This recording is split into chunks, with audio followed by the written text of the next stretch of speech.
Bueno, como les había avisado, vamos a ver el tercer teorema integral, que es el que se llama teorema del rotor o teorema de Stokes. El teorema relaciona dos integrales sobre dos objetos distintos. Uno es la circulación de un campo sobre una curva cerrada simple en el espacio. En este caso sería la circulación sobre esta curva que se llama gamma. Entonces tenemos un campo. La circulación de ese campo sobre esta curva va a ser igual al flujo del rotor a través de la superficie, de una superficie cuyo borde es la curva gamma. Vamos de nuevo. La circulación sobre una curva cerrada, circulación de un campo F, sobre una curva cerrada, simple, suave a trozos en el espacio, es igual al flujo. Un flujo es la integral de un campo vectorial a través de una superficie. Flujo. ¿De qué campo vectorial? Del rotor de F. ¿Y cuál es la superficie que se considera? Y va a ser una superficie cuyo borde sea la curva gamma, así como se ve en el dibujo. Entonces, ¿qué es lo que tenemos? Como dice acá, tenemos una curva cerrada simple, suave a trozos en el espacio, y sigma, una superficie suave a trozos, orientable, que tiene como borde esa curva gamma, esa curva dibujada en rojo. ¿Sí? Tal que esa superficie, en cada parte que sea suave, admite una parametrización con una función C2. Y F tiene que ser un campo C1, que tiene derivadas parciales continuas. ¿Sí?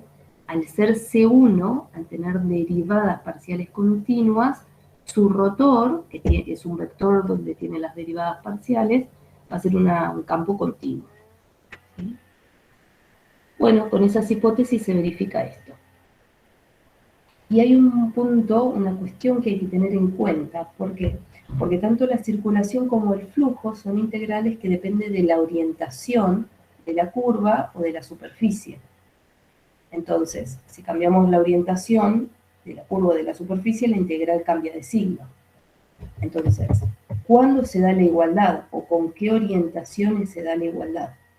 ¿Sí? Ese es un punto clave que hay que mirar atentamente para que se dé la igualdad, porque si no, si orientamos la curva a la superficie en forma distinta, puede ser que cambie el signo de una de las integrales. Entonces, fíjense que acá dice circulación sobre gamma positiva. ¿Sí? En realidad hay que orientar la curva y la superficie de forma coherente o de forma relacionada. ¿Sí? ¿Qué quiere decir? Fíjense que acá en el dibujito tenemos una orientación de gamma dada por esta flechita y la superficie sigma está orientada con la normal, así como se ve en el gráfico. ¿Sí? Estas dos orientaciones que se grafican acá son orientaciones compatibles. Orientaciones compatibles para las cuales se da esta igualdad. ¿Cómo las identificamos? ¿Cómo sabemos que son? ¿Cómo definimos las orientaciones compatibles? Imagínense una persona caminando por la superficie sobre el borde con la cabeza apuntando hacia la normal. Así que en este caso tendríamos, lo puedo dibujar, si una persona camina por el borde con la cabeza, como dice la normal, y camina en el sentido de la orientación de la curva, ¿sí? Así que en este, no sé si se entiende este dibujito, esta parte de la curva que está llena, completa, está más adelante, y la que está punteada está por atrás.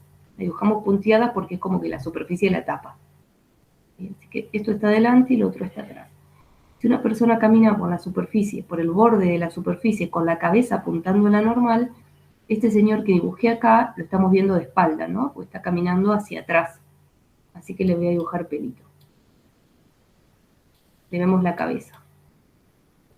Bueno, ahí se me ensució todo el dibujo. Bien, y si el señor viene caminando por acá, la señora, el humano, o la mosca, o el perro.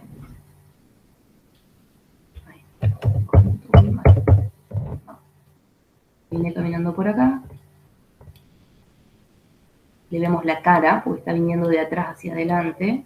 Ahí está. ¿Sí?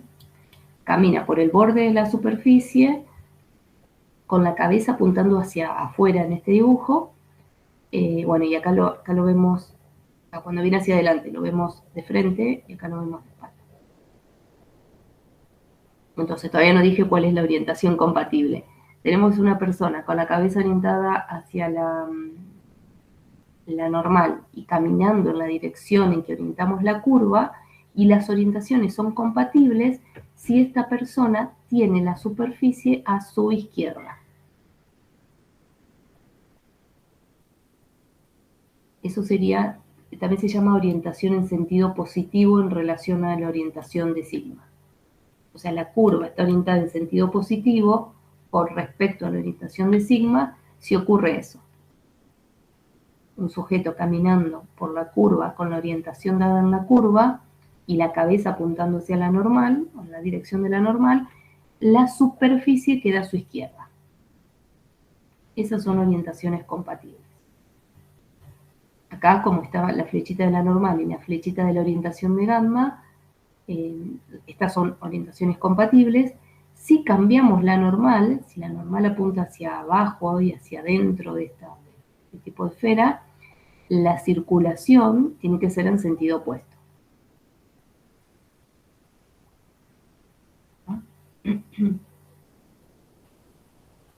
Bueno, eso es lo que hay que tener en cuenta con respecto al teorema del rotor. Y después entonces relaciona una circulación sobre una curva cerrada con un flujo a través de una superficie frontera de esa curva. ¿Sí? Bueno, vamos a hacer ejemplos. Después tienen la síntesis para seguir leyendo o los libros. La bibliografía recomendada. Vamos a ver un ejemplo de aplicación de este teorema. Nos pide calcular la circulación de un campo F, acá está el campo, a lo largo de la curva C, que es intersección de estas dos superficies. Y me dicen la orientación de la curva. Entonces, en este enunciado me dicen, calcule la circulación de este campo a lo largo de la curva intersección de estas dos superficies. ¿Sí? Entonces, tenemos que ver cuál es la curva y después ver cómo calculamos esa circulación. La curva está dada como intersección de esta superficie. ¿Qué superficie tiene esta ecuación?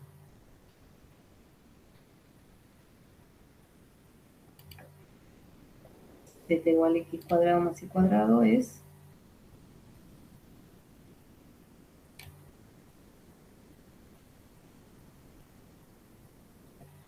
paraboloide. Es un paraboloide, ¿sí? Entonces es un paraboloide con vértice en el origen que se abre hacia arriba. ¿Y esta otra superficie?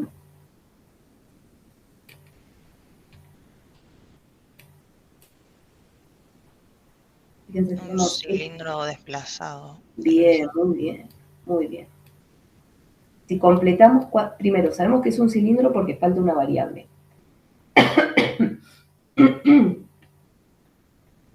Porque falta una variable, ¿sí? Y como tenemos y cuadrado e y a la 1, acá podemos completar cuadrados y me queda así. Entonces, esta segunda superficie es un cilindro paralelo al eje Z y que tiene como eje el eje igual a 1 y x igual a 0. Sí, igual a 1, x igual a 0. Es este. Este es el eje del cilindro. El cilindro no está dibujado, pero está dibujado una parte, ¿no? Sería esto. Yo lo dibujo, después lo borro, ¿no? El cilindro sería así, porque fíjense que como tiene el eje acá en igual a 1, x igual a 0, y tiene radio 1, entonces el eje Z pertenece al cilindro. En el dibujo está el paraboloide y bueno, un pedacito del cilindro y se identifica la curva. ¿Sí? La curva de intersección del paraboloide y el cilindro está graficado en rojo. Bien, tenemos cuál es la curva. Esa curva está orientada de acuerdo a esto que nos dice. ¿Sí? Me dice que está orientada de tal forma que primero pasamos por el 0, 0, 0. Acá, voy a agrandar un poquito. Ahí. Primero por el 0, 0, 0. Después por el 1, 1, 2. ¿Sí? El 1, 1, X es positivo, Y es positivo. Fíjense, acá tengo el 1, 1. Y subimos hasta la curva, hasta el paraboloide, al punto 2. Entonces primero pasamos por acá, después pasamos por acá. O sea, nos venimos hacia adelante. Después el 0, X es 0, Y es 2, X0, Y es 2, y el Z es el correspondiente que subimos hasta el paraboloide. Este es el tercer punto. Y después continúa volviendo a 0. Estos tres puntos me dan una orientación de la curva. Entonces, la orientación es, bueno, del 0, 0 venimos un poquito hacia adelante y hacia arriba, llegamos hasta el punto máximo, y después por atrás volvemos al 0, 0, 0. Entonces, tenemos la curva y tenemos su orientación. Me piden la circulación de este campo a lo largo de la curva. Miramos el campo y tenemos las dos primeras componentes conocidas, pero la tercera no la conocemos, es una G de I. Entonces decimos, ¿cómo vamos a calcular la circulación si no sé quién es G? Vamos a ver si quizás la circulación no depende de G, o sea, eso ocurre, y podemos pensar que el teorema del rotor nos puede ayudar acá. ¿Sí? Quizás aplicando el teorema del rotor, nos sacamos de encima esta G que no conocemos. Lo que sí sabemos es que tiene derivada continua. O sea, el campo F es C1, tiene todas sus componentes C1. Entonces, propongo resolverlo, calcular esa circulación a través del teorema del rotor, porque la circulación a lo largo de esta curva es igual al flujo del rotor a través de alguna superficie cuya frontera sea esta curva C. ¿Qué superficie? Y puede ser cualquier superficie suave por tramos, suave a trozos. Cualquier superficie que tenga esta frontera. Entonces, puede ser este pedacito de paraboloide que quedó abajo, ¿sí? Puede ser aplicar el teorema del rotor y a esta superficie que tiene, digamos, el pedacito de paraboloide que quedó abajo, que tiene como frontera esta curva C. O también podría ser, fíjense, ahora vamos a ver, a confirmar que esta es una curva plana.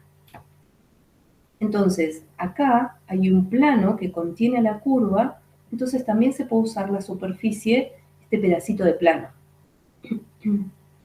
Entonces, el teorema del rotor vale para cualquier superficie que tenga como frontera esa curva C. Obviamente, si podemos elegir, vamos a elegir la superficie más sencilla para hacer las cuentas, que en este caso, y que en general sería un plano, ¿no? Tiene una ecuación muy sencilla. Ahora les voy a mostrar que efectivamente esa curva está en un plano. La curva es intersección del paraboloide, es decir, los puntos que tienen la forma z igual a x cuadrado más y cuadrado, y el cilindro de ecuación x cuadrado más y cuadrado igual a 2y.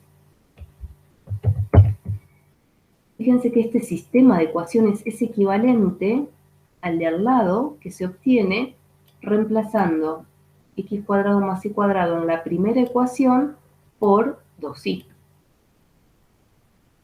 Reemplazamos x cuadrado más y cuadrado por 2y en la primera ecuación. ¿Sí? Entonces me queda esto. ¿Esto qué quiere decir? Son sistemas equivalentes, es decir, todos los puntos de la curva verifican también estas dos ecuaciones. Pero me quedo con la primera, fíjense, z igual a 2y. Esto es un plano. Eso quiere decir que todos los puntos de la curva están en el plano z igual a 2y. ¿sí? Por lo tanto, es una curva plana. Y vamos a aplicar entonces el teorema del rotor, calculando el flujo del rotor a través de este pedacito que parecería que es una elipse acá en el espacio. Así que bueno, lo siguiente que hay que hacer es calcular el rotor. Vamos a calcular el rotor del campo z cuadrado xz g de i. Hasta la cuenta, el rotor de F, que se puede escribir así o se puede escribir nabla producto vectorial F, y lo calculamos como un determinante, donde acá en el segundo renglón ponemos las derivadas parciales y en el último renglón las tres componentes del campo F. La primera componente es derivada con respecto a i de g de i, que sería g' de i, menos derivada de xz con respecto a z, que es x. Primera componente del rotor. Segunda componente, derivada con respecto a z, de z cuadrado, menos derivada de g de i con respecto a x. Derivada de g de i con respecto a x es 0, porque g de i no depende de x. Así que esta segunda derivada es 0, y la otra, el primer término, es 2z. Y la última componente es derivada con respecto a x de x por z, menos derivada con respecto a y de z cuadrado. Así que derivada de xz con respecto a x es z, menos derivada de z cuadrado con respecto a y es 0. Así que bueno, me quedó este rotor.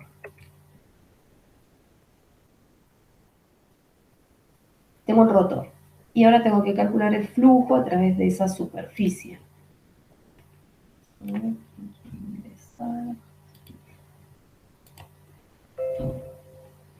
Vamos a calcular el flujo de ese rotor. La superficie, como es el plano, es un pedazo del plano z igual a 2i, la podemos parametrizar con xi. Xi y el z es 2i, ¿sí? Porque esa es la ecuación de la superficie. Xi, 2i. Y el xi se mueve en determinado dominio. Ese dominio va a ser la proyección de la superficie en el plano xi. Claramente, esa proyección es, digamos, la sombra del cilindro.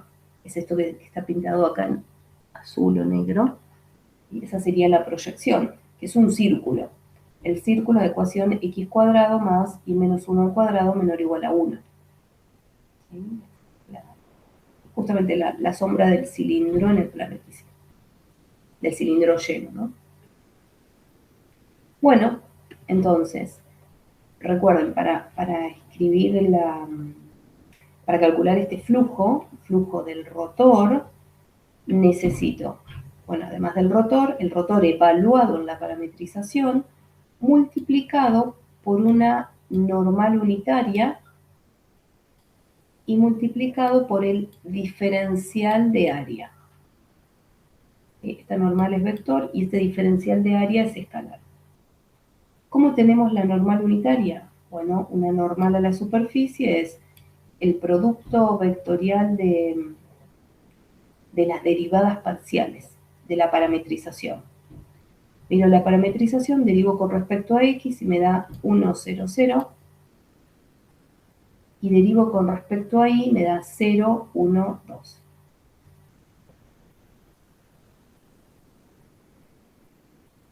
Bien. Hago el producto vectorial, la primera componente me da 0, la segunda componente 0 menos 2, y la tercera componente 1. Esto es un vector normal a la superficie que no tiene módulo 1. ¿Sí? Pero es el vector normal que viene de la parametrización.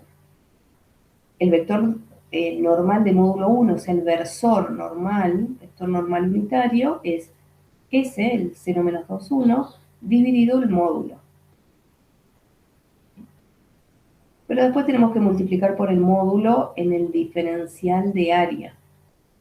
El diferencial de área, recuerdan que es el módulo del producto vectorial, diferencial X, diferencial Y, diferenciar los parámetros.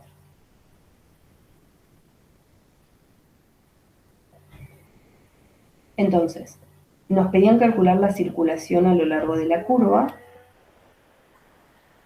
Tenemos que ver las orientaciones. Y el teorema me dice que esa circulación sobre esa curva cerrada es igual al flujo del rotor a través de una superficie cuya frontera es C. Tenemos que ver la orientación, ¿sí? Para ver si esta normal me sirve o tenemos que cambiarle el signo. La curva C venía orientada de acuerdo a esa sucesión de 3 puntos. Vamos a mirar el dibujito. Tengo esta orientación, ¿no? Venimos primero por la parte de adelante y después por la parte de atrás. Imagínense una persona, un individuo, un sujeto, un perrito, una pulga, caminando por esta curva en esta dirección, ¿sí?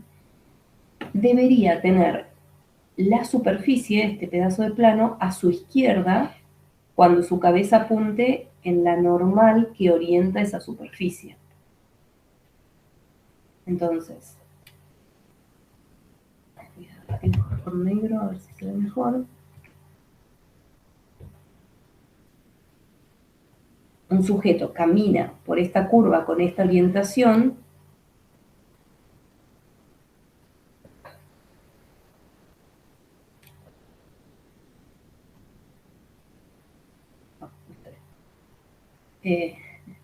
bueno, está caminando hacia allá y tiene la superficie a su izquierda, ¿sí?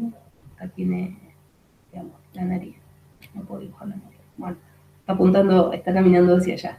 Y a su izquierda entonces tiene la superficie. Su cabeza está apuntando hacia arriba, hacia los zetas positivos, ¿sí? Entonces la superficie, este pedazo de plano, hay que orientarlo con esta normal que se ve en el dibujito. Es decir, una normal que tiene la tercera componente positiva porque está apuntando, es una flechita que tiene, si está inclinada hacia arriba. Entonces la normal tiene que tener la tercera componente positiva. Y lo que obtuvimos acá tiene la tercera componente positiva. Por lo tanto, esta normal tiene la orientación que necesitamos.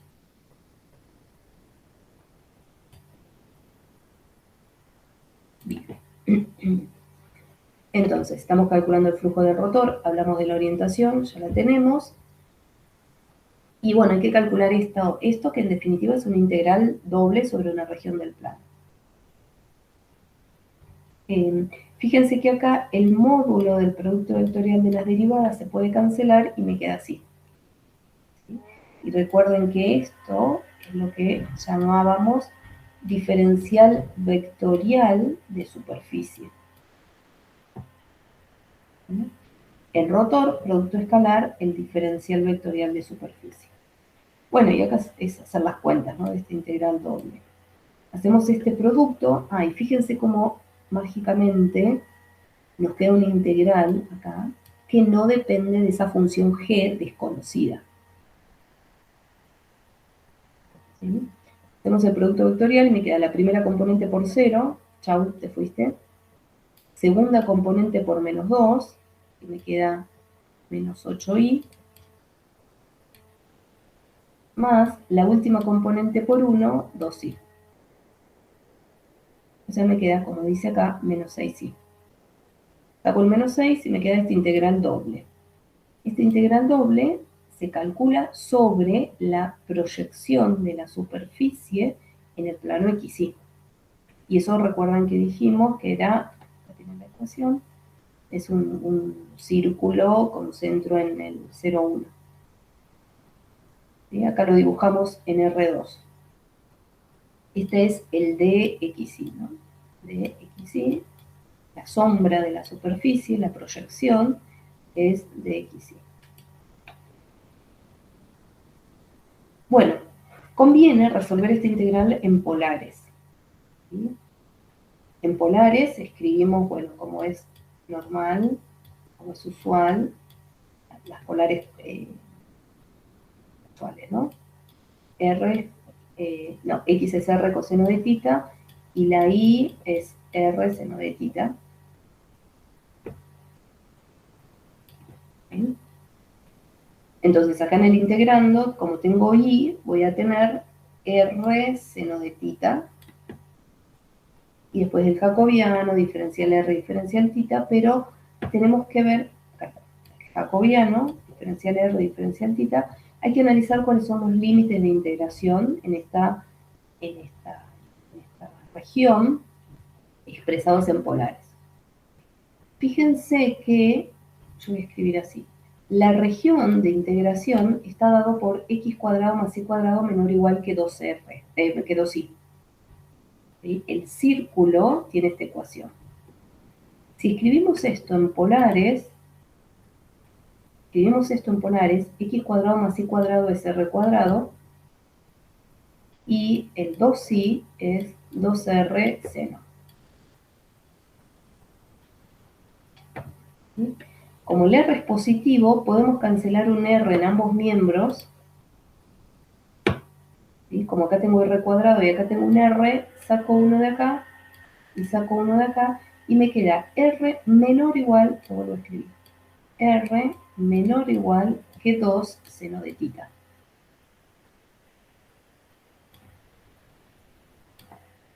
Y entonces esto me da el límite superior para r. En la integral, el límite superior depende de tita. Y como límite inferior no tengo nada, y sabemos que el r siempre es positivo, así que el límite inferior va a ser 0. Fíjense, r es menor o igual que algo que depende de tita. Eso lo podemos ver aquí.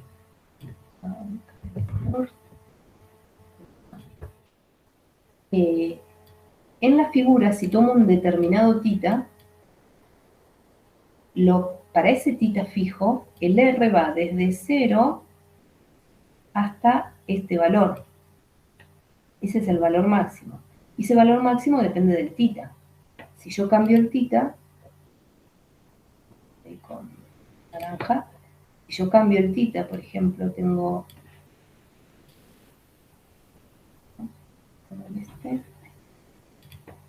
si yo tengo un tita así, por ejemplo, este otro tita, el R va de 0 a un determinado valor que es distinto que el valor máximo del otro, ¿no? Eso justamente, este valor máximo es 2 veces el seno de tita. ¿Sí? Bien, así que ya tenemos los límites 0 y 2 seno de tita para la integral en R. ¿Y el tita entre qué valores se mueven? Podemos ver acá en el dibujo que el tita va desde valores 0 hasta valores pi. ¿Sí? Entonces del gráfico podemos ver que va de 0 a pi. Si no lo ven en el gráfico, también se pueden dar cuenta con esta desigualdad. Desigualdades. ¿Por qué? Y porque el seno de tita, o 2 seno de tita, tiene que ser mayor o igual a 0, para que haya valores de R en el medio. O sea, tenemos que seno de tita tiene que ser mayor o igual a 0. ¿Sí? Y entonces ahí sabemos que el seno es positivo entre 0 y pi.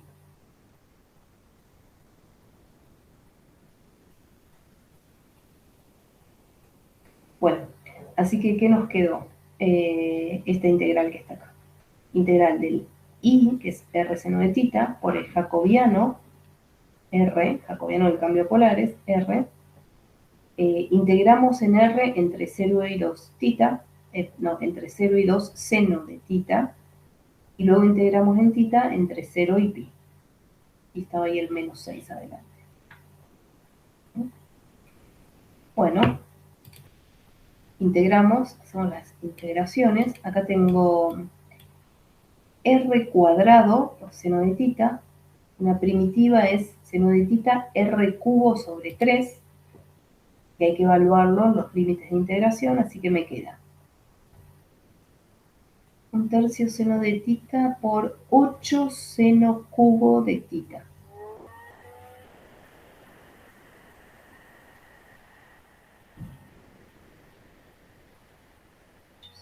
de tita, sí. 8 seno cubo de tita. Ah, se canceló. Estaba buscando dónde quedó el 3. Pero bueno, de acá sale un 8, que con el 6 hace 48 y este dividido 3 hace 16. Ahí está. Ahí está. Por eso quedó un menos 16 acá. Y adentro de la integral, bueno, seno a la cuarta de tita, que no la vamos a hacer por partes. Vamos a buscar una tabla de integrales a ver cuál es la primitiva de seno a la cuarta de tita. Una primitiva es 3 octavos de tita menos un cuarto seno de 2 tita más 1 sobre 32 seno de 4 tita. Eso es. Y evaluamos entre pi y 0, bueno, y nos da el resultado, menos 6 pi.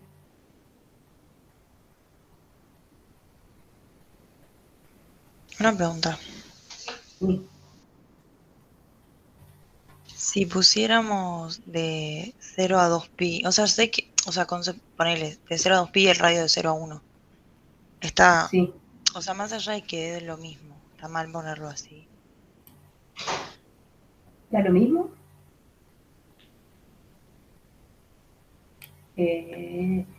Si vos pones el radio de 0 a 1 y no creo que no va a dar lo mismo y ahora te explico por qué. Si vos pones radio de 0 a 1 y el tita entre 0 y 2 pi, vas a estar integrando sobre otro círculo, sobre el círculo con centro en el origen. Pero, claro, ahí tendrías que cambiar y que sea igual a r seno de tita más 1, ¿o no? Claro, exactamente. Otra forma de resolver esto, claro, es con las polares desplazadas. Les digo algo, si integramos y en este círculo centrado en el origen, la integral va a dar 0, porque es como que tengo cierta simetría, tengo los i positivos y los i negativos, la integral de i en el semicírculo superior va a dar algo, y en el semicírculo inferior va a dar menos eso, entonces la suma va a dar 0. ¿Sí? O sea, estas polares con r entre 0 y 1 y tita entre 0 y 2 pi, lo van a integrar acá y le va a dar un resultado distinto. ¿Sí? Sí, lo que se puede hacer son utilizar polares desplazadas. ¿Qué quiere decir eso? Vamos a verlo de paso para repasar. Desplazamos Claro, cambiando el i, decía. Ah, bueno, eso Decía sí. yo. Sí. Ahí. Utilizamos polares desplazadas al centro, ¿no? El centro es 0, 1, entonces desplazamos 0 para x, 1 para y. Esto es 1. Entonces acá sí los límites de integración, los límites de integración van a ser entre 0 y 1, entre 0 y 2 pi. ¿Por qué? Porque la región de integración era x cuadrado más, la voy a escribir así, ya completo cuadrado, pongo y menos 1 acá, al cuadrado menor o igual a 1. ¿Sí? Esto es el círculo donde tenemos que integrar. Si reemplazamos por estos xy, acá me va a quedar r cuadrado menor o igual a 1. R cuadrado menor o igual a 1.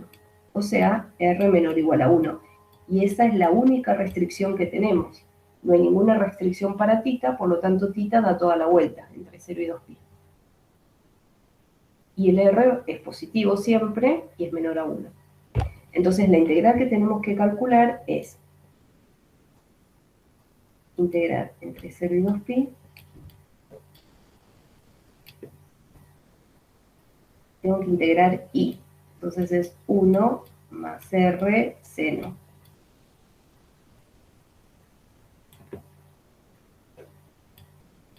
¿Sí? Esto es i en estas nuevas coordenadas. Ahí me falta otra. Y el r integramos entre 0 y 1. Es la integral doble, ¿no? El jacobiano integro en tita. Pongo el tita primero porque la integral, el signo de la integral que puse adentro es la de tita. ¿Bien? Y tenía un menos 6 adelante. Esto debería dar menos 6 pi. Porque sí, es otra forma de resolver esta integral doble.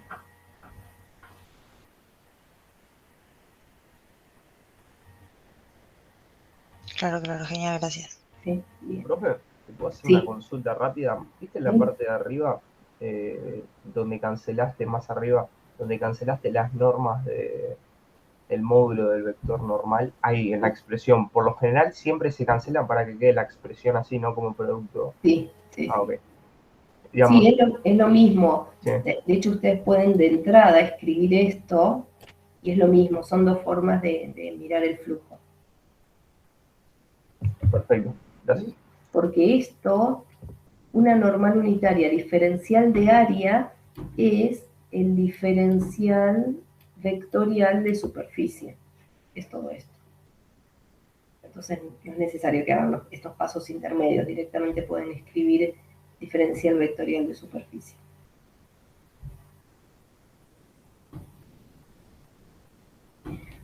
Bien.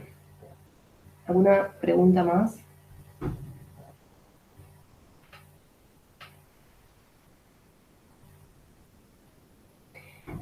Bueno, entonces hicimos un ejercicio básico de aplicación de Stokes. Vamos a ver otro ejemplo, donde hay que hacerle alguna vueltita más. Es este que está aquí. Me dicen,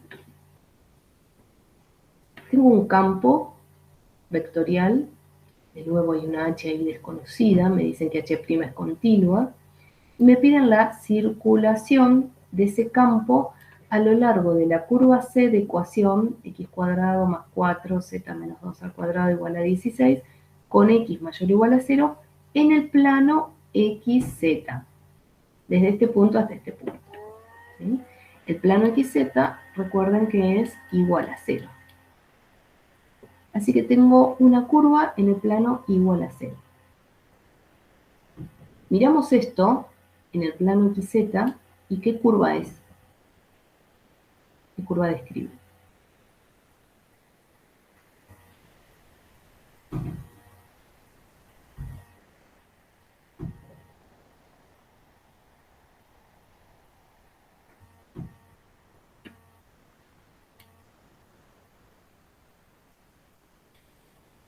Dividimos todo por 16.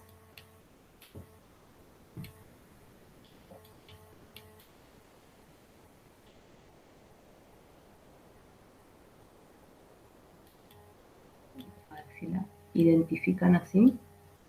Una elipse. Es una elipse, ¿sí? Es una elipse que tiene centro en 0,2 del plano XZ, ¿no? Entonces, tenemos una elipse, pero además con x mayor o igual a 0. Entonces, si vamos al dibujo, esa elipse es este pedacito rojo, ¿sí? Toda la elipse completa sería algo así, en el plano igual a 0, pero como me dicen x mayor o igual a 0, tengo solamente media elipse.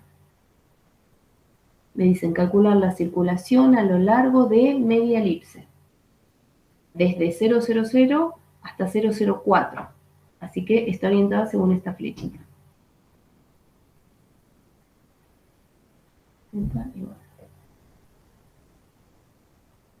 Bueno, tenemos una h desconocida, por lo tanto no podemos calcular el flujo con definición.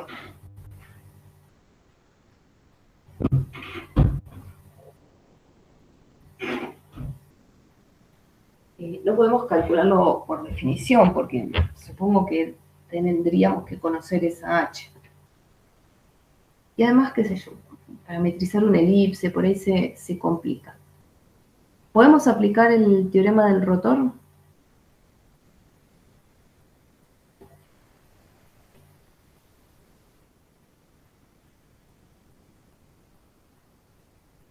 Fíjense que la curva sobre la cual tenemos que calcular la circulación no es cerrada.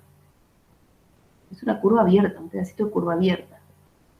Entonces, no podemos aplicar directamente el teorema del rotor, pero sí lo que podemos hacer es cerrar esta curva.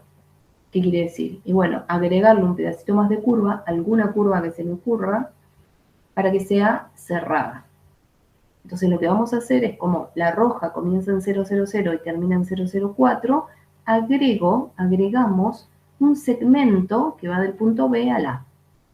Ese segmento que está pintado en verde lo llamamos gamma, y entonces ahora C unión gamma sí es una curva cerrada, simple, suave a trozos, que es borde de alguna superficie. ¿De cuál superficie? Y bueno, podemos elegir cualquier superficie que tenga ese borde, pero como la curva C está en el plano igual a 0, y la verde también está en el plano igual a 0, podemos tomar una superficie que esté en el plano igual a 0. ¿Sí? Entonces, la idea acá, me piden una circulación sobre una curva que no es cerrada. Bueno, la vamos a cerrar, aplicamos el teorema del rotor y después vemos cómo calcular la circulación pedida. Entonces, decía entonces, consideramos la superficie parte del plano XZ, el plano igual a 0, que está limitado por esas dos curvas. ¿Sí? Es este pedacito acá, que es media región elíptica. Media región elíptica, esta está sombreada en gris. Calculamos el rotor del campo. Fíjense, el campo es XY que está acá, X cuadrado más H, H de I, X cuadrado más H de I, y 5 más IZ menos X cuadrado, la tercera componente, 5 más IZ menos X cuadrado. Calculamos este rotor. Derivada con respecto a I de esto, que es Z, menos derivada con respecto a Z de esta segunda componente, estoy haciendo esto, ¿no? Derivada con respecto a Z de esta segunda componente, y fíjense que acá no está Z. Entonces esa segunda derivada es 0.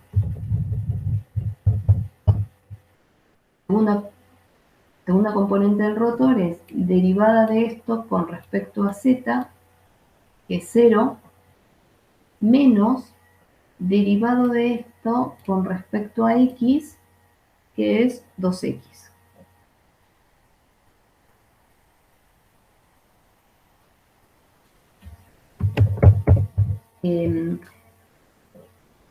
Bueno, derivada de la última componente con respecto a X es menos 2X, pero como va restando queda 2X.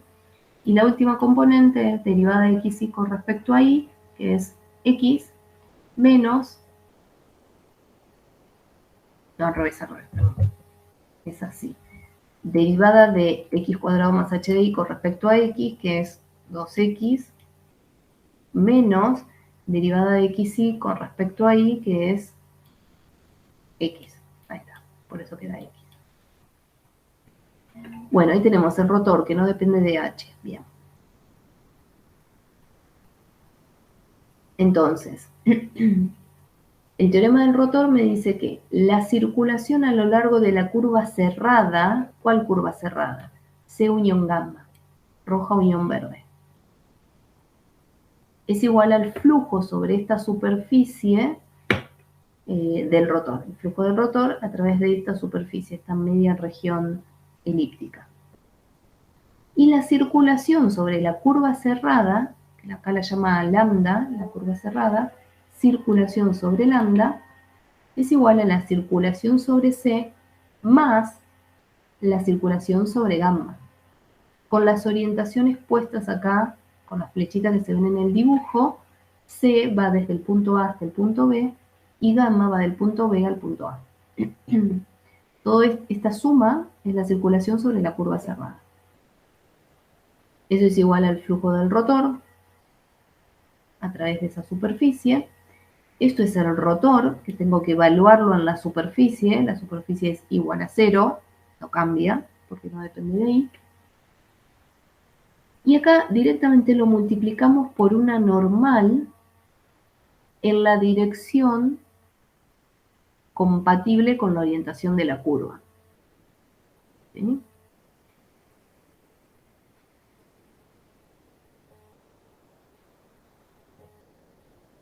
Bien. Acá es un poco difícil de verlo así, para ver la orientación y ver la persona caminando y que quede a su izquierda la región. Lo voy a dibujar así. Esto es el Z positivo, esto es el X positivo. ¿Sí? Imagínense que el Y viene por acá, el Y positivo, ¿no? Giré un poquito los ejes para ver bien la región. Y esta es la curva, la voy a dibujar con los mismos colores que están, para que no se pierdan. La curva C, y la curva verde que viene para abajo. ¿Sí? Entonces, imagínense caminando por esta curva, con esta orientación, si tienen la cabeza apuntando en la dirección de Y positivo, si tienen la cabeza apuntando de forma saliente de la pantalla y caminan con esta orientación, la superficie queda a la derecha. ¿Sí? Entonces, si la normal apunta saliendo de la pantalla, en este dibujito, caminamos con esta orientación y la región queda a la derecha. Esas no son orientaciones compatibles, porque tienen que quedar a la izquierda. Por lo tanto, la normal que tenemos que elegir no es la normal hacia el Y positivo, sino que tiene que ser hacia el Y negativo. ¿Sí? Esta normal es el 0, 1, 0. No es la normal compatible con esa orientación para el teorema del rotor. ¿Sí? No es esta. Tiene que ser la que va para atrás, esta N, que es 0, menos 1, 0.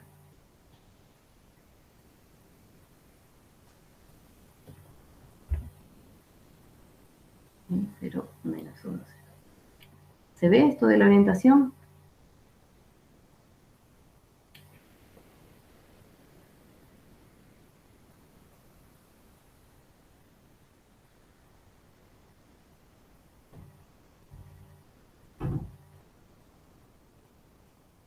Por eso acá se eligió el 0, menos 1, 0. ¿Sí? Bueno, todo esto es el diferencial vectorial de superficie. Multiplicamos por el rotor. Y me queda menos 2x. Tenemos que integrar menos 2x. ¿Sí? Y ya está. Llegado a este punto es un integral doble. ¿Sí? Tenemos que saber resolver esta integral doble. Bueno, esta integral doble y después otra cosita más. Vamos a calcular esta integral doble. El resultado de esto de menos 2 por esta integral doble me va a dar la circulación a lo largo de toda la curva cerrada. Bien. Ahí te respondo. ¿Dónde en el enunciado me da la orientación de la curva? Dice, quedó todo escrito. Dado este campo, calcule la circulación a lo largo de esta curva desde 0,00 hasta 0,04. Lo dice ahí, al final del enunciado.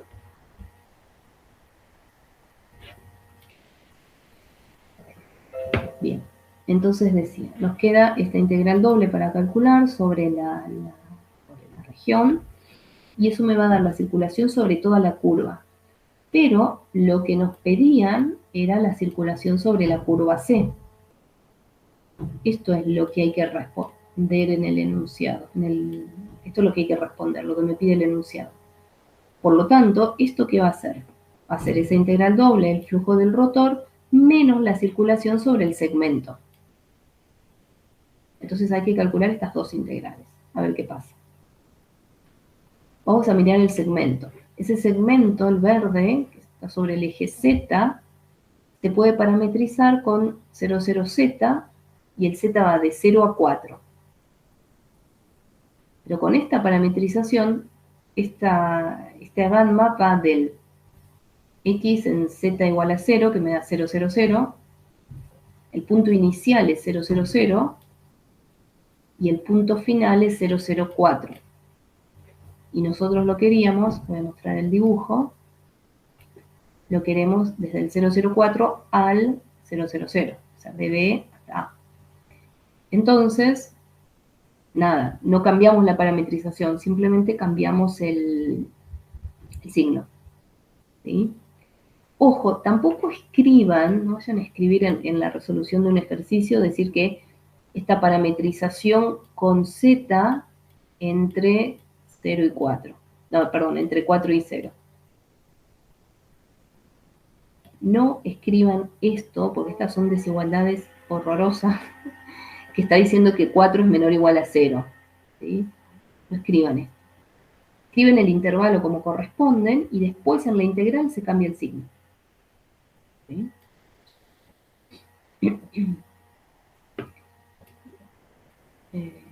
Vamos con el turquesa. Bien, entonces, vamos a calcular esa circulación sobre gamma. Quiero la circulación sobre gamma desde B hasta A, y eso va a ser menos la circulación sobre gamma desde A hasta B. ¿Sí? Cuando escribimos así, gamma sub AB quiere decir que la orientamos desde A hasta B. Le pongo el menos porque cambiamos la orientación, y ahora esta gamma desde A hasta B la puedo calcular con esta parametrización. ¿Cómo se calcula una circulación? Evaluamos el campo en la curva y multiplicamos por la velocidad de la curva e integramos en el parámetro. F evaluado en 00z, vamos a mirar dónde está F arriba, tenemos que evaluar en 00z. F está acá, cuando lo evaluamos en x igual a 0, acá me da 0, acá me da 0 más h de 0,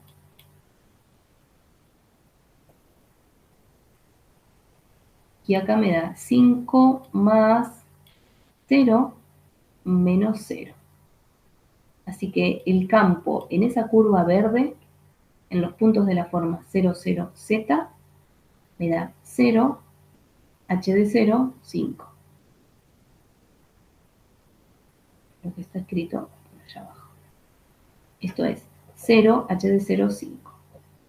La velocidad es, bueno, derivamos la parametrización, es 0,01, así que esto me da, acá dentro este producto me da 5, como tenía el menos afuera es menos 5 por la integral entre 0 y 4 de diferencial z, que esto me da 4, así que esto me da menos 20.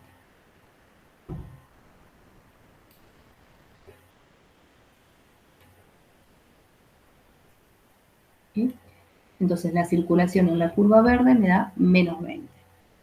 Entonces, volvamos acá arriba, que es lo que estamos calculando. Esta es la circulación que me piden, que es igual al flujo del rotor menos esta circulación que ya la calculamos, esto es menos 20. Así que me queda esta integral doble. Integral doble sobre una determinada región que es media elipse. La región es media elipse. Así que, como la superficie está determinada por esta ecuación, o equivalentemente por esta ecuación, con x mayor o igual a 0, perdón, ecuación no, desigualdad.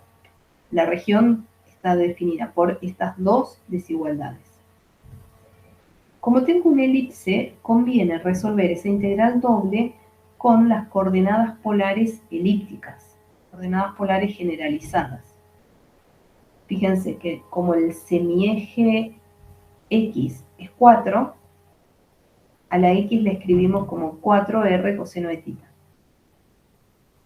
Y el semieje y es 2, perdón, bueno, el y no, el z. El semieje en z es 2, escribimos 2r seno de θ, y además, como está desplazado, le vamos a sumar 2 al z. Este es el cambio de variable que vamos a proponer para resolver esa integral.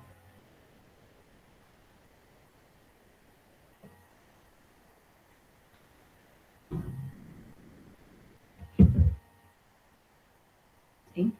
Acá tengo entonces el cambio de variable propuestos, polares generalizada desplazada. Y bueno, calculamos el jacobiano, el valor absoluto del jacobiano me da 8R.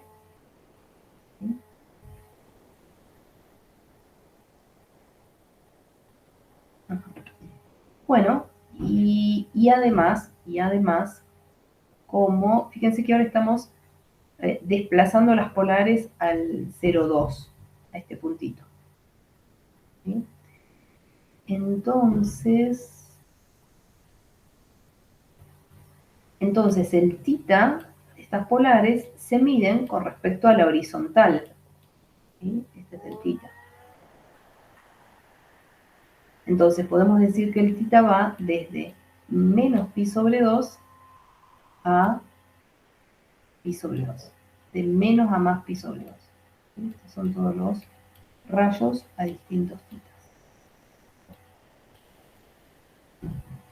Otra forma de ver esto, que el tita tiene que ir de menos pi sobre 2 a pi sobre 2, es que me dicen que x tiene que ser mayor o igual a 0. ¿Sí? Entonces, ¿x quién es? X es 4 r coseno de tita. Y me piden que sea mayor o igual a 0. O sea, el coseno tiene que ser mayor o igual a 0. Y el coseno es positivo entre menos pi sobre 2 y pi sobre 2. Bueno, planteando todo esto, ¿qué me queda? Tiene que hacer la integral de ¿quién? De x diferencial z. Así que integro x jacobiano diferencial r diferencial tita con sus respectivos intervalos. R va de 0 a 1 y tita entre menos pi sobre 2 y pi sobre 2. Bien, acá lo que tengo es 32r cuadrado coseno de tita. Entonces una primitiva con respecto a r es 32 tercios de r cubo por coseno de tita. Evaluamos entre 1 y 1 y me da, entre 0 y 1 y me da 1. Así que me queda 32 tercios coseno de tita. Una primitiva es seno de tita evaluada en pi sobre 2 y en menos pi sobre 2. Esto me da 2, así que el resultado es 34 tercios. 34 tercios es esta integral doble. Y allá arriba tenía un menos 2. Fíjense. En la integral doble estaba multiplicada por menos 2, que era la proyección del rotor en la normal. Así que menos 2 por esta integral menos 20 me va a dar el resultado que tengo que responder. Así que menos 2 por 64 tercios menos 20 es el resultado de esa integral.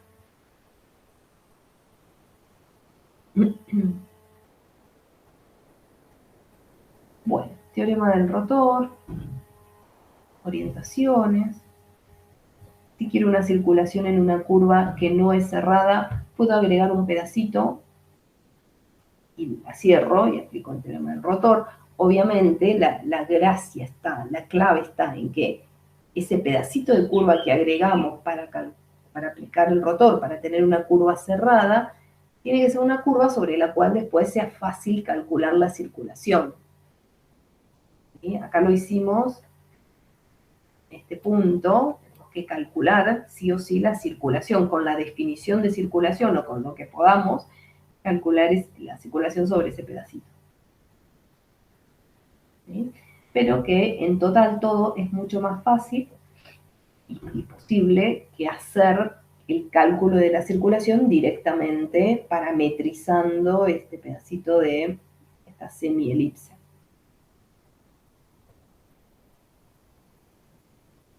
Y además porque estaba ahí esa función h en el campo que no se conocía. Bueno, vimos teorema del rotor, vimos dos ejemplos, uno donde había que cerrar.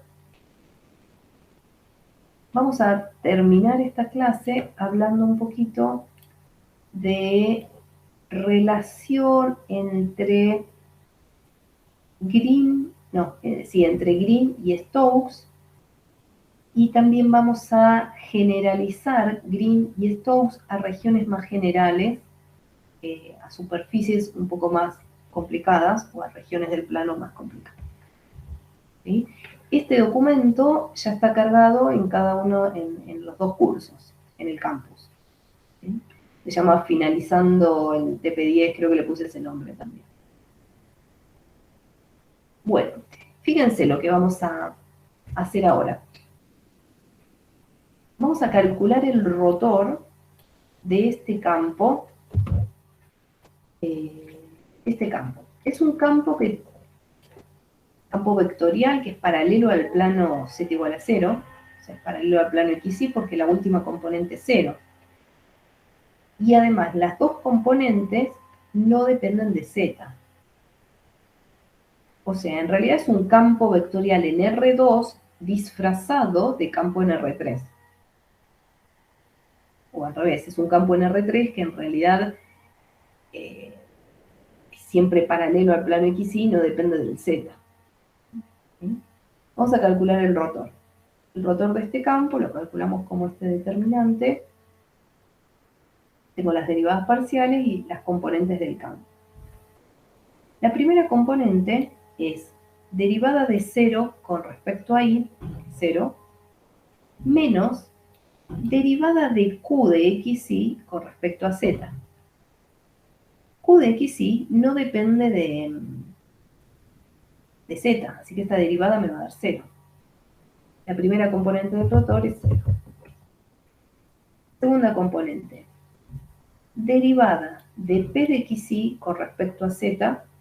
De nuevo, p de xy no depende de z, así que eso va a ser 0, menos derivada de 0 con respecto a xy, que también va a dar 0.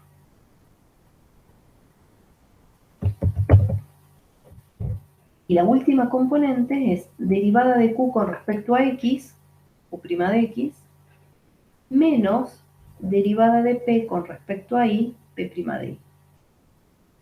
O sea, el rotor es 0, 0, q' de x menos p' de y.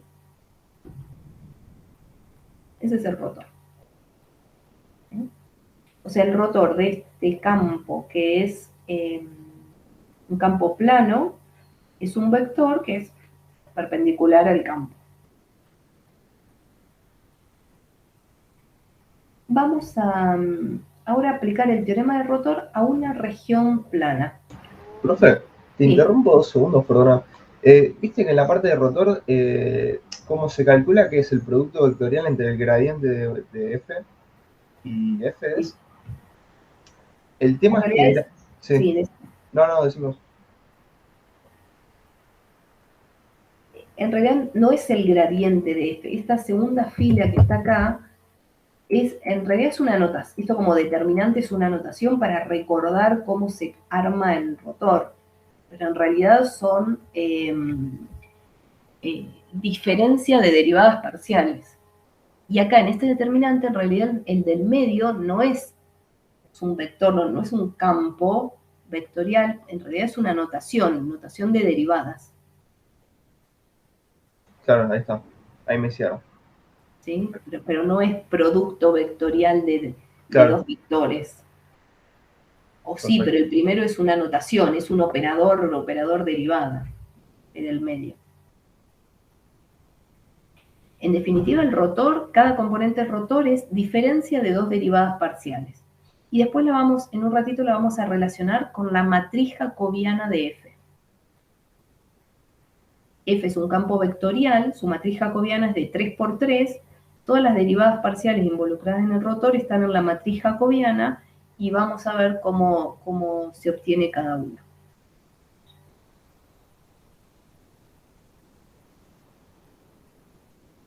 Ah, bueno, gracias. Después reviso que me dicen que no está en el curso 9. Después reviso. Quise subirlo. Ah, claro, está bien. Después lo subo entonces. Puede ser mayor nivel. Bueno, lo que quería contarles es lo siguiente. Tenemos este campo, que no depende de z y es un plano paralelo al xy. O sea, sería un campo vectorial en R2. Y si aplicamos el teorema del rotor a una región del plano xy, ¿sí?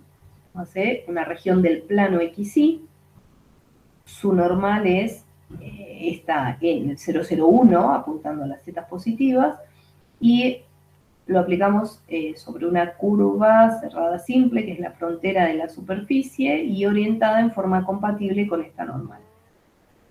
El teorema del rotor que me dice que la circulación a lo largo de la curva frontera del campo F es igual al flujo del rotor a través de la superficie. O de otra manera podemos escribir que es la integral sobre S, sobre la superficie, de la proyección del rotor en la dirección normal, diferencial de área. Entonces, si esta es una región del plano XY, tomamos como normal el 0,01, y en ese caso la circulación positiva es, bueno, como se ve acá en la flechita, la circulación positiva o la circulación compatible de la curva, es como se ve acá en las flechitas. Fíjense, ya tenemos el rotor, cuando lo proyectamos en el 0,01, me queda Q' de X menos P' de Y. Eso es lo que tengo que integrar en la superficie.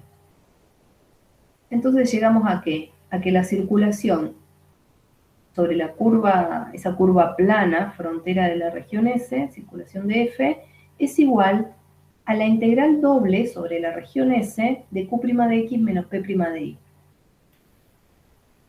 ¿Y esto qué es?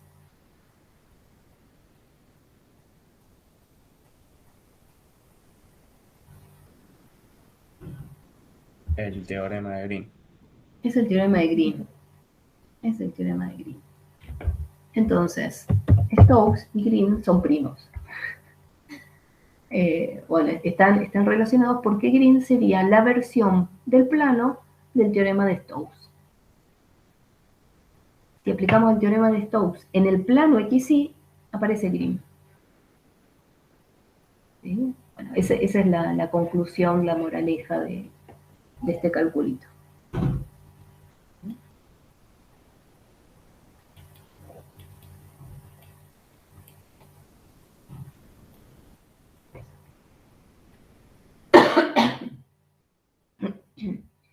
Bien. Vamos a hablar, como les dije hace un rato, del rotor y la matriz jacobiana, y de campos conservativos y de campos irrotacionales. Un campo se dice que es irrotacional en un dominio si su rotor es nulo en ese dominio. El rotor es el vector nulo en ese dominio. Si tengo un campo en R3 de componentes PQR, su rotor, lo calculamos, y es R' de I menos Q' de Z, negro, menos Q' de Z. La otra componente es P' de Z menos R' de X, con verde, y el otro Q' de X menos P' de Y. Como les dije hace un rato, todas son derivadas parciales, y las derivadas parciales se ubican en la matriz jacobiana.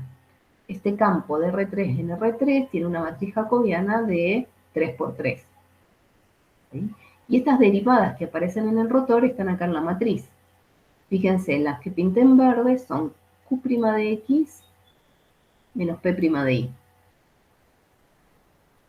Las rojas son P' de Z menos R' de X. Y las negras, Q' de Z y R' de Y. ¿Sí? Fíjense, cada componente del rotor son diferencias de derivadas parciales. Esas derivadas parciales no están en la diagonal de la matriz jacobiana. Y además, en cada posición, lo que estamos restando son elementos que están en posiciones simétricas en la matriz jacobiana. O sea, los negros están en la posición, las derivadas que están en el negro están en la posición 2, 3 y 3, 2. 2, 3, a ver si lo digo bien, este es 3, 2. La posición 3, 2. Esta es posición 3, 2 menos la posición 2, 3. Fíjense, el elemento 1 del rotor es 3, 2 menos 2, 3 de la matriz jacobiana. El elemento 2 del rotor es la diferencia entre 1, 3 menos 3,1. Y la tercera componente es la diferencia entre 2,1 y 1,2.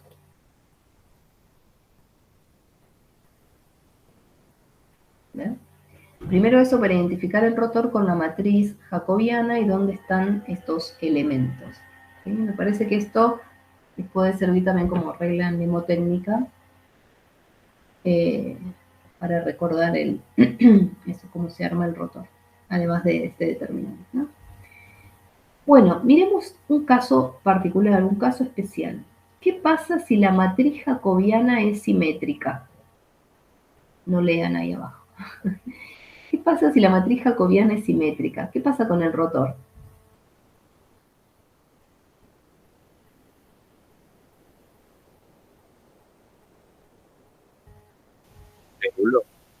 Es nulo, exactamente. Que sea simétrica quiere decir que estos elementos que están pintados del mismo color son iguales. Los elementos simétricos respecto a la diagonal son iguales. Entonces, cuando haga la diferencia de esas derivadas, me va a dar siempre 0. Entonces, si la matriz jacobiana es simétrica, el rotor es nulo. Y si el rotor es nulo, decimos que el campo es irrotacional. Y viceversa. Si tengo un campo irrotacional, estas componentes son 0, entonces quiere decir que la matriz jacobiana es simétrica. Llegamos entonces a este hermoso resultado, un teorema, que la matriz jacobiana de F es simétrica en un dominio D si, solo si, el campo es irrotacional. Entonces, rotor nulo es equivalente a matriz jacobiana simétrica. Es equivalente. Sí, solo sí. Ahora, pero esta historia de la matriz jacobiana simétrica ya la habíamos visto cuando hablamos de campos conservativos. ¿Sí? Si un campo es conservativo, entonces su matriz jacobiana es simétrica. ¿Sí? Cuando vimos allá integrales de línea, campos conservativos, concluimos que si un campo es conservativo en un dominio D, o sea que el campo es un campo de gradientes, entonces su matriz jacobiana es simétrica. Y ahora le agrego, esto lo vimos en la clase de allá, en trabajo 6. ¿Sí? Pero ahora le agregamos que si ocurre esto, si es conservativo, entonces es irrotacional. Un campo de gradientes es irrotacional. ¿Vale la recíproca? Fíjense que acá tengo una flechita para un solo lado. ¿Vale la recíproca? Bueno, recordarán también de allá cuando vimos estos temas, que se puede volver siempre que D sea un conjunto simplemente conexo. Si la matriz jacobiana es simétrica en un dominio simplemente conexo, entonces el campo es conservativo. ¿Sí? Entonces, si un campo es irrotacional en un dominio simplemente conexo, es equivalente a que sea un campo conservativo. Es un sí, solo sí. ¿Sí? Entonces, ser irrotacional en un dominio simplemente conexo es equivalente a que sea conservativo y es equivalente a que exista una función potencial, porque es un campo de gradientes.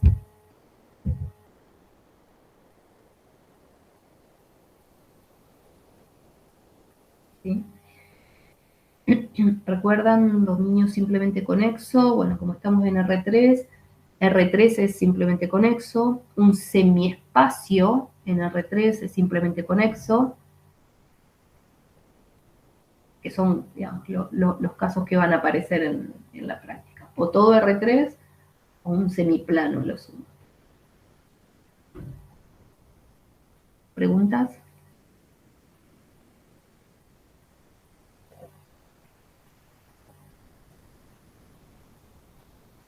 No, por ahora no. Sí, muy bien. Quiero ver si tenía un ejemplo. Profe, a mí no me quedó un poco muy claro el tema de cómo calcular el rotor. Viste que te dije el producto vectorial, es como que me Sí. confunde un poco. No sé si puedes ahí explicármelo. Bien, la definición del rotor, hay algunos libros que dicen el rotor es esto y plantean las diferencias de derivadas.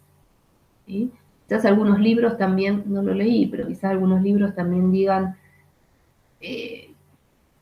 definan el rotor en función de la matriz jacobiana, y haciendo este elemento menos este elemento menos este menos este. Eso es la definición del rotor. Lo otro, lo que hacemos acá, lo que está escrito acá, es simplemente una técnica o una regla para acordarnos cómo van ubicados las derivadas, cómo van ubicadas en cada componente y cómo van restadas. En realidad, esto de acá no es producto vectorial de dos vectores. Es simplemente una notación que usamos para recordar cómo van las derivadas. Entonces, sabiendo que no es un producto vectorial, no es un producto vectorial de vectores, pero actúa como si lo fuera, en el renglón de abajo ponemos las tres componentes del campo, y en el del medio, lo que sería el primer vector de este supuesto producto vectorial, va el operador de derivadas parciales.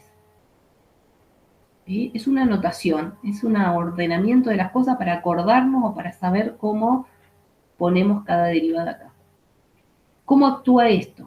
Si fueran vectores, decimos este por este, derivada con respecto a y por r, pero acá no vamos a multiplicar, sino que vamos a aplicar este operador, esto es un operador derivada con respecto a y, aplicado a r. Menos este por este, pero no vamos a hacer el producto. Vamos a aplicar este operador a q, derivada con respecto a z, aplicado a q.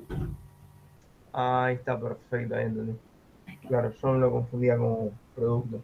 Claro, está bien. No hay que hacer por, sino que hay que hacer, aplicamos este operador a este campo escalar. Claro, es decir, indica cruzado la derivada parcial, indica, por ejemplo, respecto a i sería respecto de r, la función r, y después se resta respecto a z de q, ¿no? Perfecto. Sí, Claro, eso. Eso. Gracias. En lugar de ser producto, es aplicar esta derivada a este elemento. Y ahí pregunta, ¿qué es I rotacional? ¿Significa que el rotor es igual a 0? ¿Cómo es? Sí, sí, sí. I rotacional es equivalente a que el rotor es 0. Hay un significado del rotor. El rotor también se lo llama rotacional. Yo prefiero llamarle rotor. Hay un significado del rotor. Fíjense que esto me da un vector y que me dice en cada punto, o sea, supóngase que esto es una velocidad de un gas en el espacio, ¿sí? Tengo un dominio en el espacio y en cada punto tengo partículas que se están moviendo con esta velocidad. Este vector rotacional nos da una idea de cuánto una partícula que está acá tiende a rotar. ¿Sí? Justamente tiene ese significado, esa explicación como algo que rota. ¿Sí? Me da cuánto una partícula en determinado punto x y z puede rotar. Y esto que el rotor, que es un vector, apunta en una dirección que es normal al plano de rotación. Pero todo esto es local, infinitesimal, ¿sí? En un entorno chiquitito. ¿Sí? Entonces, este campo, el rotor, nos dice, o sea, es un vector que tiene dirección normal al plano en donde está rotando esta partícula y su módulo tiene que ver con la velocidad de rotación. ¿Sí? Puede ser un rotor así chiquito, que quiere decir que está rotando poquito, o un rotor con módulo grande, que dice que en ese plano, en el plano perpendicular a ese vector, está rotando a gran velocidad. ¿Sí? Por eso, irrotacional quiere decir que ninguna partícula tiende a rotar. ¿sí? De hecho, si ponen, o sea, tiende a rotar sobre sí misma, no sobre otro punto alejado, ¿no? Entonces, uno podría, en un campo irrotacional, uno podría poner una crucecita, no sé, en este espacio lleno de partículas de gas, pone una crucecita así, esta crucecita puede ir moviéndose en ese dominio, en ese espacio, si es un campo irrotacional, y en cada posición, esta crucecita sigue estando con la misma orientación. ¿Sí? En un campo irrotacional pasa esto, ¿no? Supóngase que viene en violeta, que la velocidad o el desplazamiento de esta partícula es así, pero la partícula no rota sobre sí misma, siempre está con la misma orientación. ¿Sí? No sé si acá tiene una cabeza, la cabeza siempre está orientada en el mismo lado. Irrotacional, campo irrotacional. En cambio, para un campo rotacional, para un campo que tiene rotor distinto de cero, puede ser que en un punto pongamos la crucecita acá y después, un instante de tiempo después, se encuentra así. Y después se encuentra así. Está rotando sobre sí misma. ¿Sí? A medida que bueno, va cambiando la posición, también cambia su orientación, porque tiene rotor, esa velocidad, tiene rotor que no es nulo.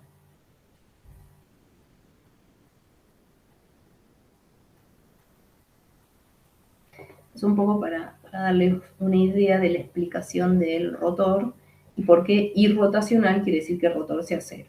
Ninguna partícula gira sobre sí misma.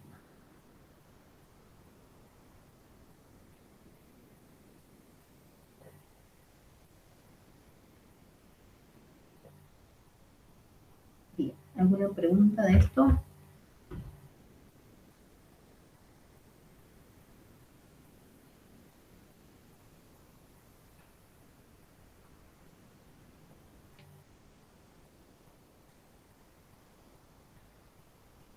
Bueno, seguimos. El teorema del rotor también se puede aplicar a superficies como esta. ¿Qué particularidad tiene? ¿Qué particularidad tiene? A ver qué le ven.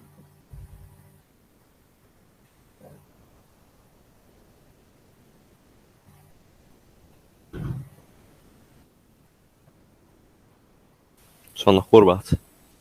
Las fronteras son dos curvas, exactamente. Es una superficie que las fronteras son dos curvas. En los ejemplos anteriores teníamos una sola curva y una superficie. Pero ahora tenemos una superficie cuya frontera, la superficie es esa, su frontera está formada por dos curvas separadas, C1 y C2. ¿Sí? También se puede aplicar el teorema de Stokes acá, que me dice lo mismo. El flujo del rotor a través de la superficie es igual a la circulación del campo en la frontera de la superficie. Pero ¿cuál es la frontera? Como las fronteras son C1 y C2, curvas separadas, esta circulación en la frontera va a ser la circulación sobre C1 más la circulación sobre C2. Entonces el teorema del rotor quedaría de esta forma. Creo que hasta ahí no hay ningún problema en entenderlo. Lo que sí hay que tener un poco de cuidado es en ver en qué orientación, cómo orientamos C1, C2 y la superficie. ¿Sí? La superficie es la misma y que tendrá una determinada orientación. Supongamos que orientamos con normal hacia afuera. Entonces, para ver la orientación de C1 y C2, tenemos que caminar sobre cada curva con la cabeza hacia afuera y dejar la superficie a la izquierda. A ver, imagínense, si la oriento hacia afuera, caminando sobre C2, que C2 tiene esta parte llena adelante y la parte punteada atrás. ¿Cómo tengo que caminar? A ver, en este punto, ¿hacia dónde voy? ¿Hacia la derecha o a la izquierda? Para que sea una orientación compatible. Es decir, cuando camino por este borde con la normal hacia afuera, la superficie me tiene que quedar a la izquierda.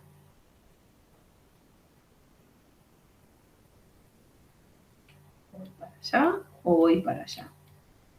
That is the question. Para la derecha, ¿no? Para la derecha, exactamente. Exactamente. Es difícil dibujar el hombrecito porque lo tengo que dibujar perpendicular a la superficie que sería saliendo de la pantalla. Pero bueno, a ver si logro. Acá tengo un hombrecito que viene hacia adelante, así que tiene ojos acá y boca. Pobre señor. Pobre ser humano. Bueno, vamos a decir, viene un extraterrestre, un marcianito, caminando por el borde. Su izquierda es esta, ¿sí? Tiene que estar la superficie a su izquierda, entonces tiene que caminar así. ¿Sí? Esta es la orientación compatible con la normal hacia afuera para C2.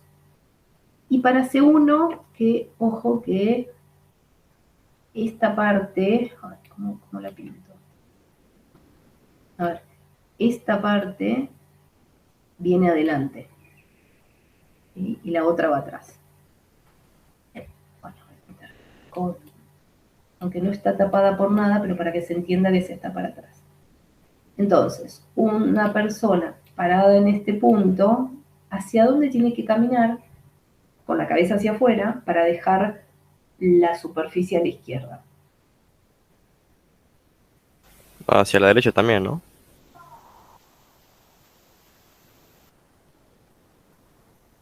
A la izquierda, porque a la derecha te queda arriba, si no. Pero si está tipo, si la parte de atrás la tapa, es igual que el que C2, C1. Solo que es más chico. Diferencia más chica. Lo que digo es que si caminás del mismo lado, a la izquierda te va a quedar el vacío, no la superficie. Me parece. Pero no te queda a la derecha el vacío y a la izquierda el coso. Ah, no sé. No puede ser, capaz me pierdo con el dibujo. Está complicado el dibujo porque justo como dije, el marcianito tiene que salir de la pantalla, ¿no? Tiene que ser perpendicular a la pantalla. Pero lo dibujo acá, en este punto, en este bordecito, ¿no? Si viene caminando hacia la derecha, como decían acá en esta parte que está delante, hacia la derecha, ¿sí? Viene caminando por acá adelante hacia la derecha, ¿sí? Acá tiene los ojitos, o sea, lo vemos aparecer de frente, tiene la superficie a su derecha.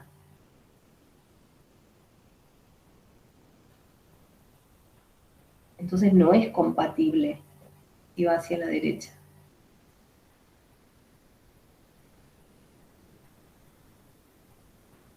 No lo estaría viendo. Ah, es como si fuera en plano XY. Es como si tuviéramos una circunferencia con otra adentro. Entonces la de adentro gira contrariamente a la de afuera, ¿no? Exactamente, Ah, exactamente. Después voy a mostrar que en el teorema de Green también pasa eso. ¿Sí? entendí, gracias. Pero justamente acá arriba tiene que caminar hacia la izquierda para dejar la superficie a su izquierda. ¿Sí? Vamos de nuevo. Acá tiene que ir hacia allá. Ay, que no se me va. Voy a poner uno más. Con eso. Acá tiene que caminar hacia allá, ¿sí? Con la cabeza hacia afuera, para que la superficie quede a su izquierda. ¿Sí? Acá están los dibujitos con las orientaciones.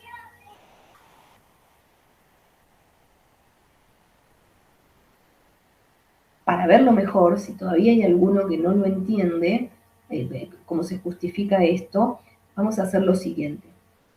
¿No nos gusta una superficie que tenga dos curvas de frontera? Bueno, tomemos esta superficie y partámosla así.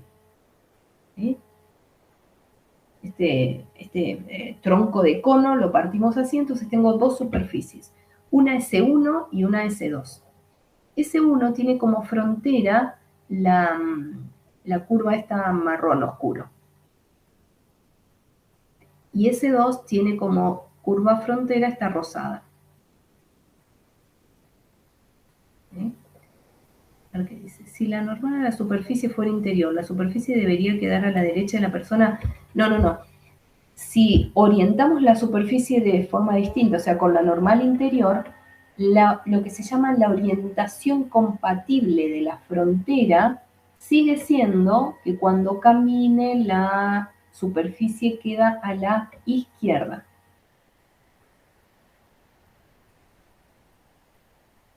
¿Sí?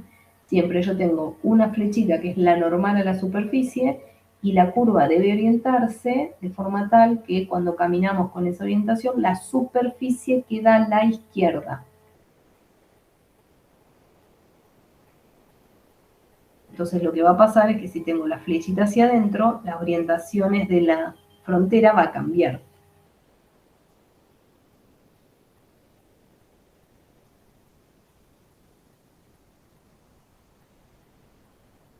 No entendí. O sea, ¿qué cambiaría en ese caso entonces? A ver, vamos aquí arriba para sacar todas las orientaciones. Que no había ninguna flechita.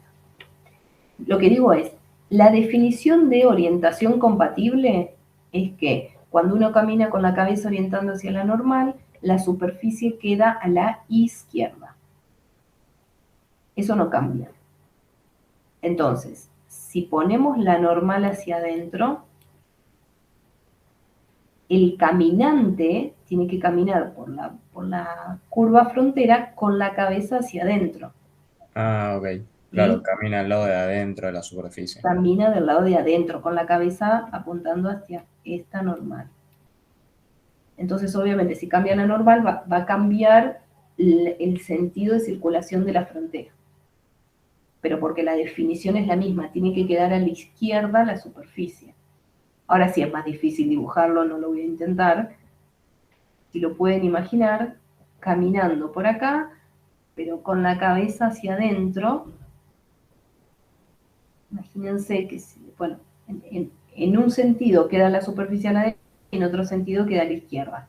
Hay que elegir la orientación que deja la superficie a la izquierda.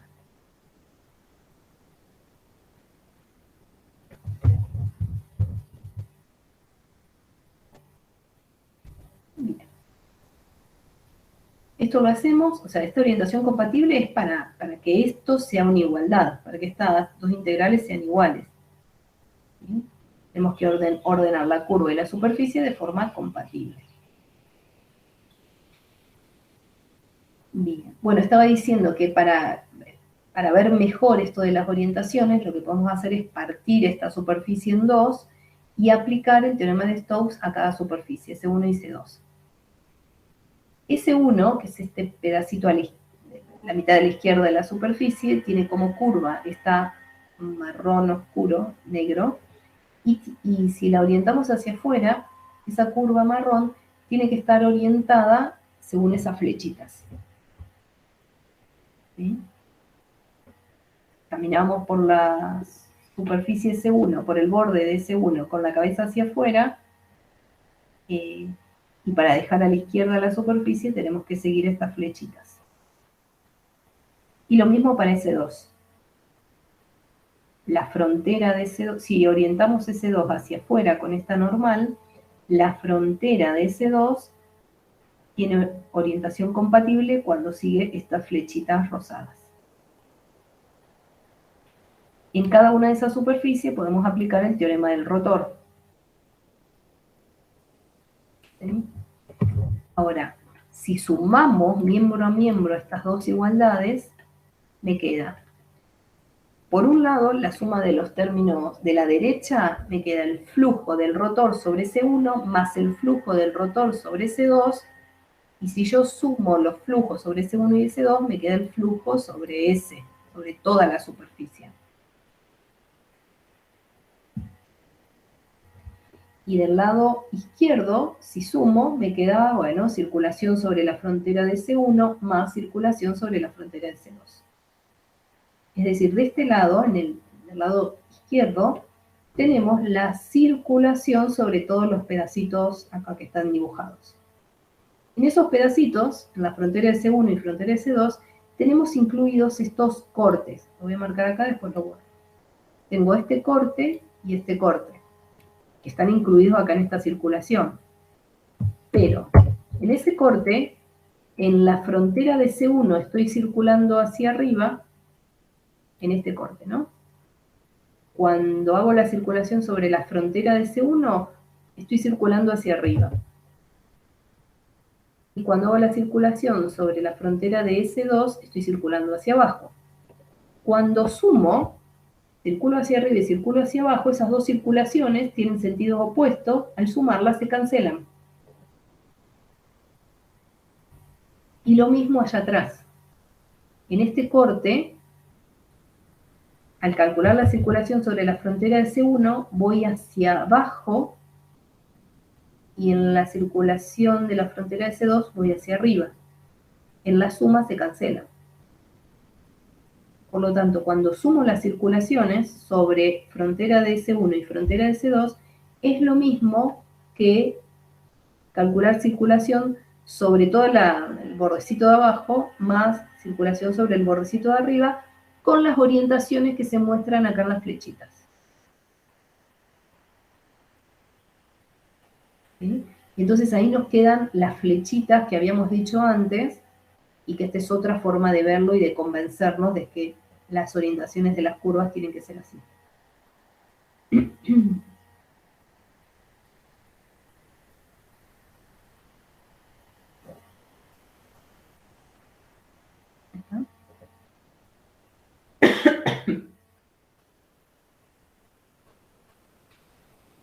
Bueno, entonces ahí les comenté cómo sería el teorema del rotor en una superficie cuya frontera son dos curvas separadas y cómo orientar cada una. Y en el teorema de Green pasa algo parecido, ¿no? Puede suceder algo parecido. Se puede aplicar Green, vale Green, en una región de esta forma, cuya frontera son dos curvas separadas. El teorema de Green me dice que la circulación sobre una región, circulación no, la integral doble sobre una determinada región de Q' de X menos P' de Y es igual a la circulación del campo sobre la frontera. Y en este caso la frontera es C1 y C2. Entonces la circulación sobre la frontera será circulación sobre C1 más circulación sobre C2. Y lo que hay que tener cuidado es cómo orientamos C1 y C2. Por esto, como ya lo dijimos, en el plano hay que orientar la frontera en forma positiva, y es aquella orientación tal que cuando caminamos en ese sentido, la región queda a la izquierda. Por lo tanto, en la curva C2, que es la frontera de afuera, la orientación positiva es eso con las flechitas marcadas, y en la curvita de adentro, en C1, sigue esas flechitas para dejar la región a la izquierda.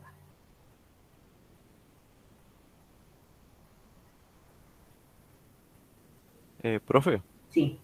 ¿por qué la integral dice integral de C1 por F por DS más Porque me integral de equivoqué. C1? Ah, ok.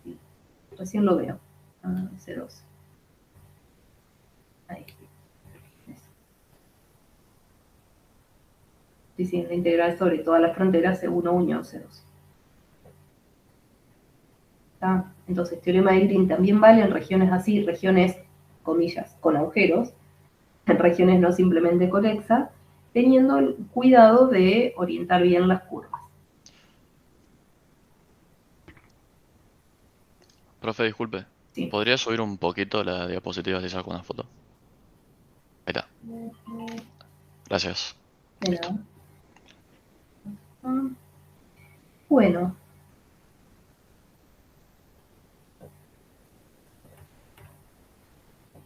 Después hay unas cuentas que muy rebuscadas. Bueno, con esto dejamos aquí, así descansamos un rato antes de ir.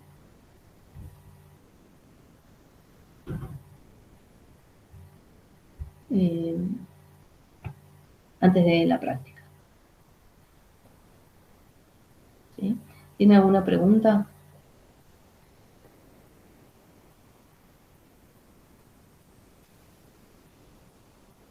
Por mi parte no. Bueno. Fracción.